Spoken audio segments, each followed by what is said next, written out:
In the previous video, I brought this Honda MSX 125 from the Copa auction, and it didn't take long till I realised I paid way too much for it. Every fairing seems to be scratched and scuffed pretty badly, and the bike doesn't look like it's had any form of love or maintenance in its life. However, we put a fresh battery in the Grom, and to my surprise, it fired up first time and ran really nice. Next, we started to service the bike, and as you can see from the oil, it is so black it's clearly never had a service before, and the oil spinner confirms that. Absolutely full of gunk and debris, and quite a few of you in the comments told me that it's actually the clutch fragments, and you guys are bang on, and we'll find out why later on in this video. So join me in this video where we clean the bike up and get it ready for an MOT. So to get this bike MOT ready, there's a few more steps that we do need to do, and the first thing I want to do today is get this bike washed down really well, because if we give it a good detail, I think it's going to make the bike look a little bit better. But actually, it does have a puncture. The tyre's been plugged before, but it's still leaking from the plug. So I've gone out and brought a brand new Michelin City Grip 2 tyre. Obviously, we know these bikes have so much power that we need a good tyre to get that power onto the road. So let's go change this tyre. Right, now we've jacked the bike up, we can take our nut off for our axle.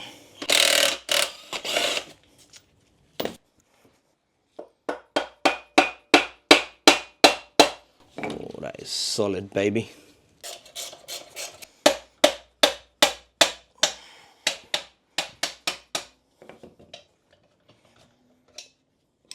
Here we go now, Jesus.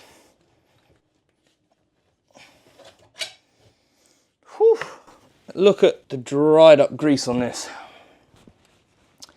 And it looks like a beaver must have tried to take this off before. How do you round something off that badly?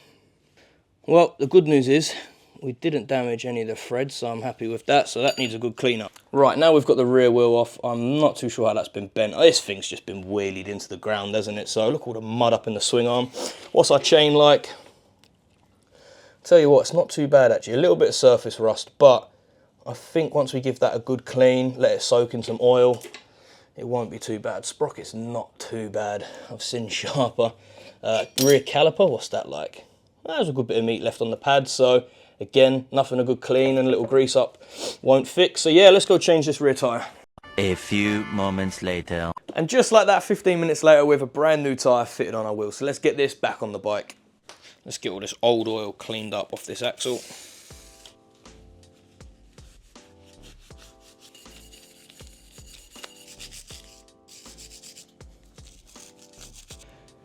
Grease inside there as well if I can.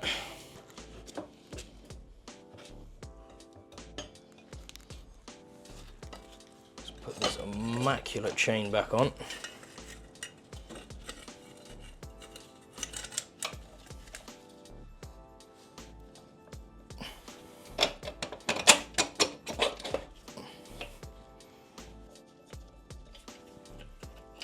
Perfect, and that's nearly through now.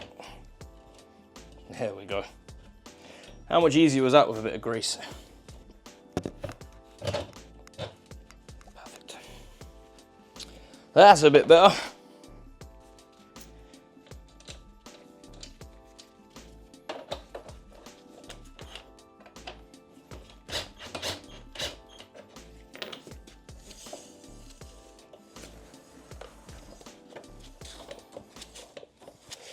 Perfect. Now what we need to do is adjust our chain. So to make my life a bit easier to measure and adjust this chain, I'm just going to remove our rear sort of mudguard slash hugger.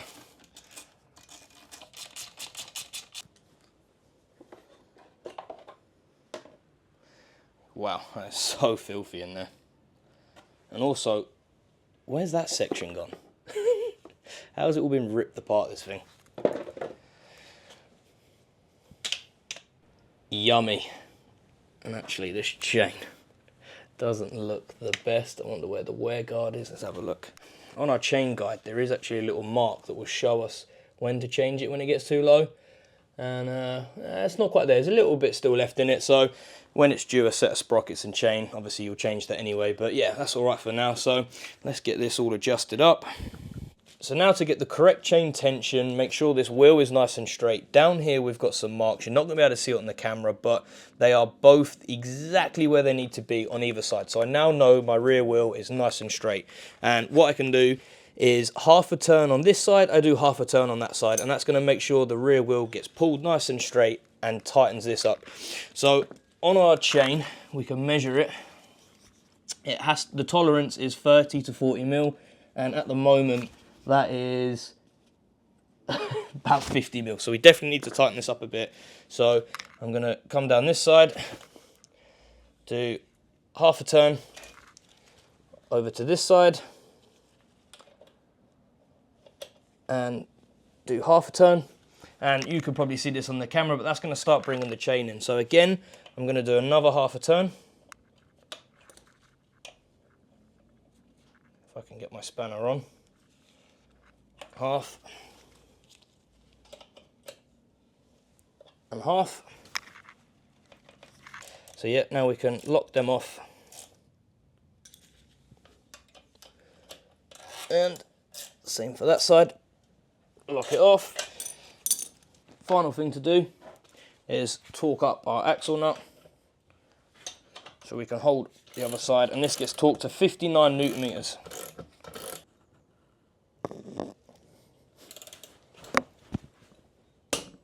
There we go. So that's the rear wheel back on, torque to spec, and the chain tension bang on. So now it's time to put a bit of engine oil in it, petrol in it, get it out and give it the best clean of its life. So I'm going to hit the time lapse of that.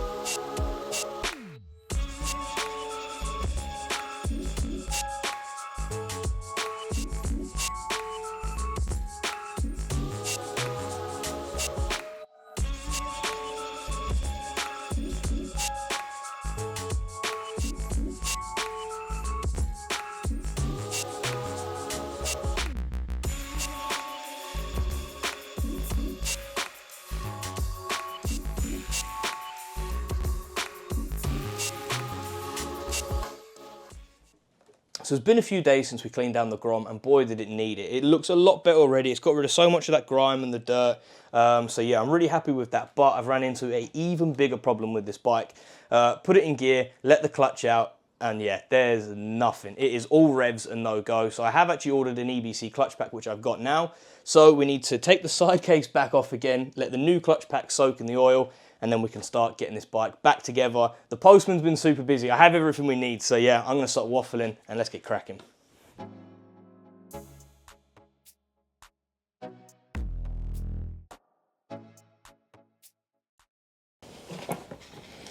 So I know it doesn't look too clean, but this oil we only put in the bike literally days ago. So we're just gonna reuse it. We've got our EBC clutch pack, and we can just go ahead and drop in our new clutch pack. Let it soak in the oil, because we probably want to let that soak for a couple of hours.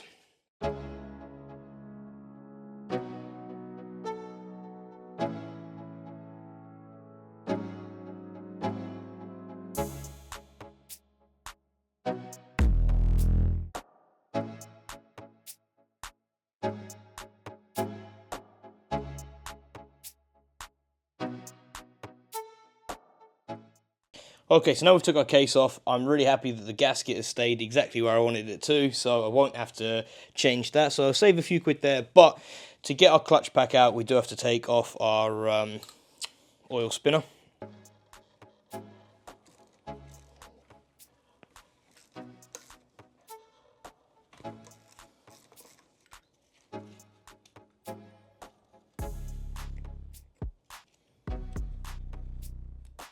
Perfect. Just gonna keep them facing down so I know which way they go back in. Oh, this is a big f***ing problem.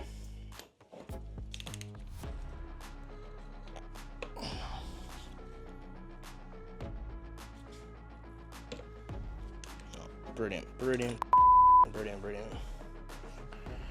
It works. Come on, socket, don't slip. Undo.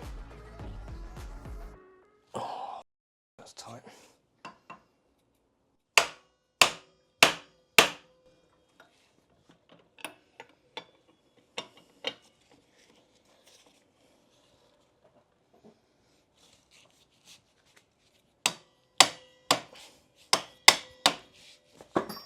Yes!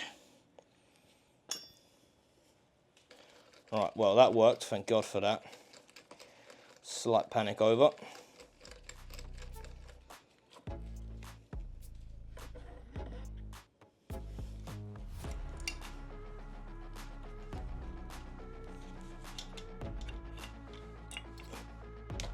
There we go.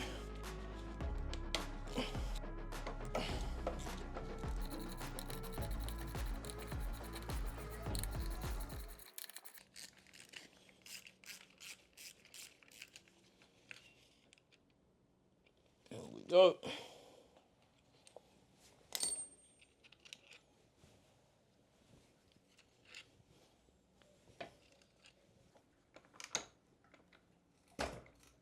Oh my God.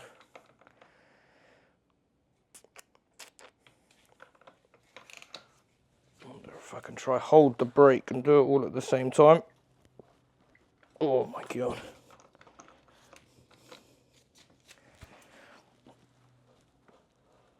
Nope.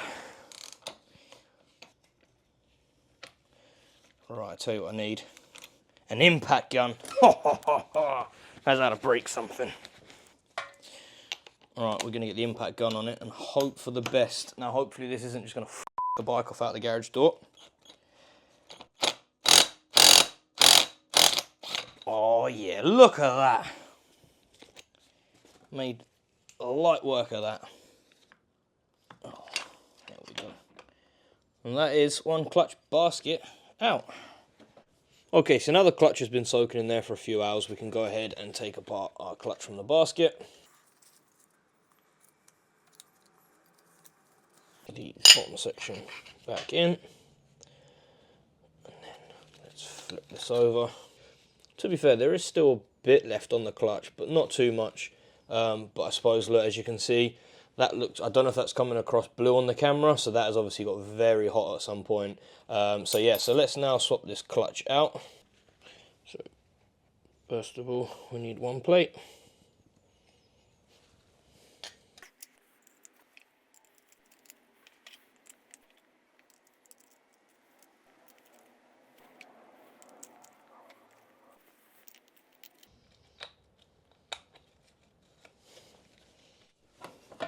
So now we can pull our clutch back together.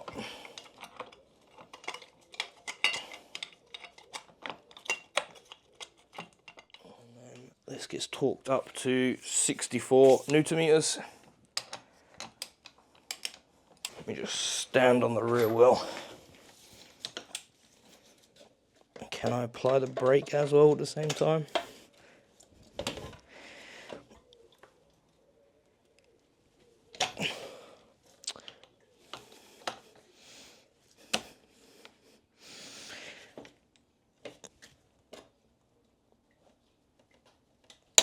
There we go. Oh my God, that will do me. And the next bit is we're using new clutch springs. These ones are slightly stiffer, so it should help us out.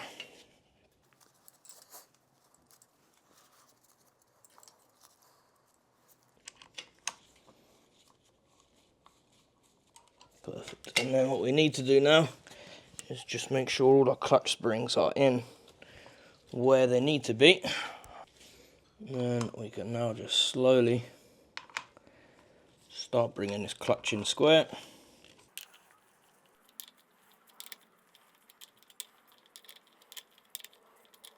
And then these bolts then get torqued to 12 Newton meters.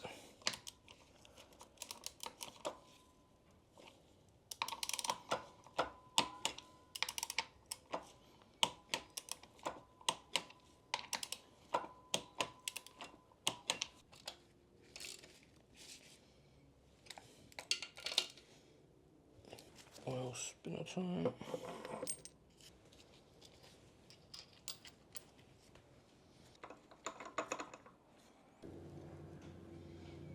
Okay, so we've grabbed our 2P, keep the tension on the engine.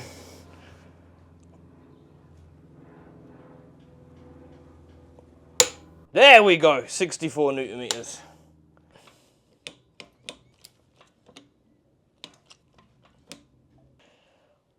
Just put the dowels inside the, yeah, dowels are on there with the gasket. Perfect.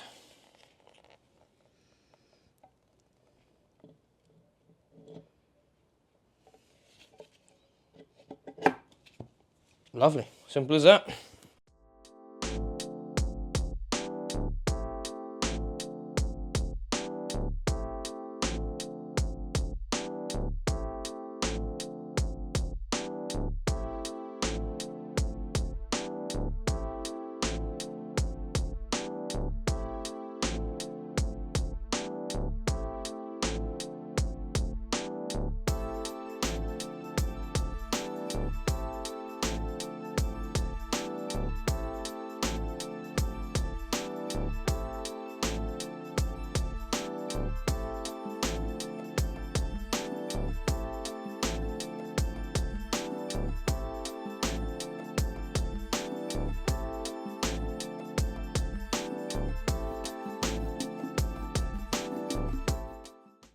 So that is everything all back together again now. Oil back in, a brand new brake pedal because the other one was really badly bent.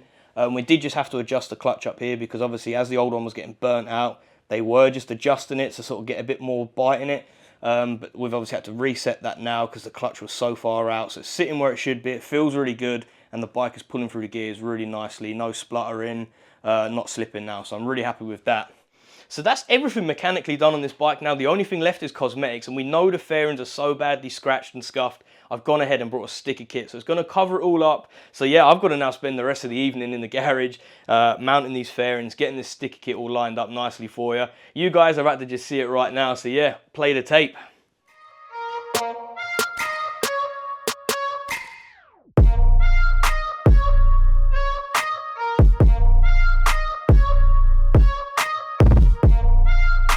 So there we go guys, the project Honda Grom is looking 10 times better than what it originally did when we first picked it up. And it's probably mainly thanks to this sticker kit. It was only £100 off eBay, but it's kind of, you know, covered up a lot of the marks on the fairings and it's got to give it a bit of a cleaner vibe as well. We went with this blue because it kind of represents the Team HRC on the Honda bikes. That I kind of really like the livery, it's so cool. And it might be a bit of a clue as to a bike I might have my name down for that's coming out pretty soon. So I'll let you guys guess that in the comments. But we will do a full breakdown of how much this bike has cost me. We know I paid way too much for it. You probably, as you've been watching the video, you could probably work out I've put too much money into this bike as well. But sometimes it's all about having fun, and I will do a full breakdown for you. So yeah, in the next video we'll be taking this for an MOT. I've done a few checks in that and there should be no sort of hidden or nasty surprises for us. It should hopefully pass the MOT with flying colours, and then we'll be able to tax it and insure it and maybe just enjoy it for the summer, have a little bit of a rip on it. So there we go guys, that is the end of the video. If you've enjoyed it, smash the like button and leave me a comment because I always like to know what you guys think about the project builds as well. And if you're new here, hit the subscribe button and the bell notification. It's free, it doesn't cost you nothing, but it'll bring you back for all the future content on this channel. And actually, in fact, there is another bike coming up in the auctions. You think I would have learnt my lesson and stay well clear of them, but it has really big potential to be quite a cool track bike, which is something I've wanted to try now for a little while. So yeah, we'll have to wait and see. Thanks for watching. We'll catch you in the next one.